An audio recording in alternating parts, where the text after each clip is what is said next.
Samuel Clemens, much better known to us as Mark Twain, is pretty much a must-include in any course like this anywhere. All the more so here in Nevada, I would say. His birth in 1835 and his death in 1910 both coincided with appearances of Halley's Comet.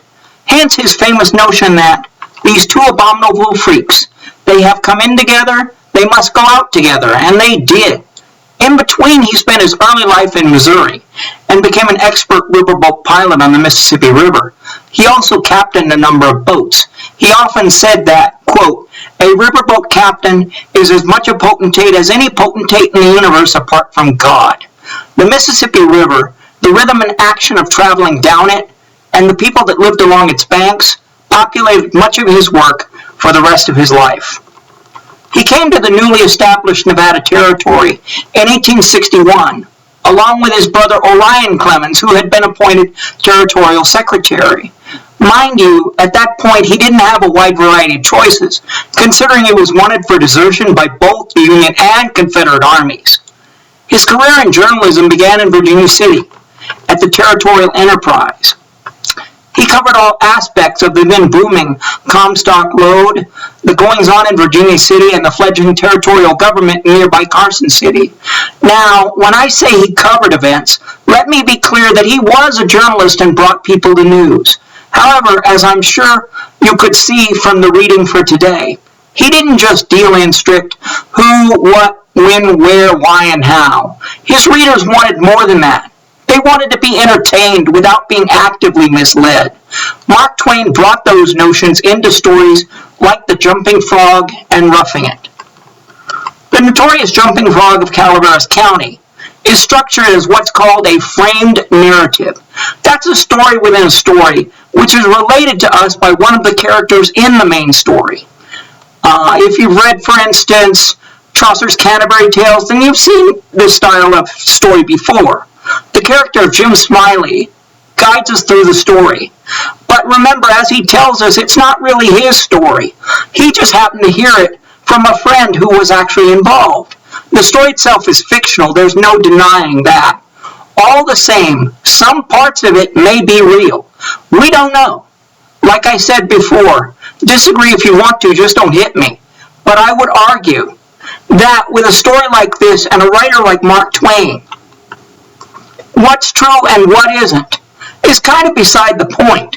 What really matters is the story itself, the richness of the narrative, the description of the characters and the landscape, all that sort of thing. Geographically, you can rightly call Mark Twain a regionalist. Artistically, though, he encompasses or tries to encompass all of America, not so much in terms of landscape or politics, but in terms of people and attitudes. You may never deal with a frog like Daniel Webster or the same type of bullpup we meet in the story.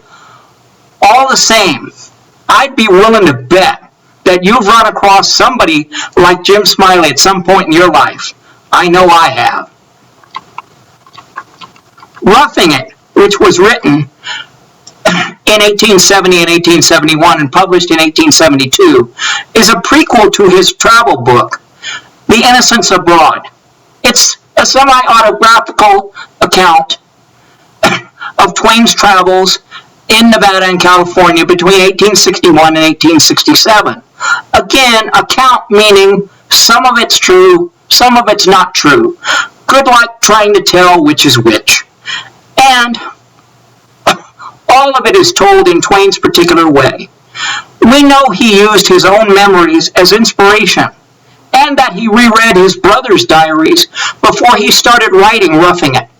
Actual events that he went through are in there, somewhere.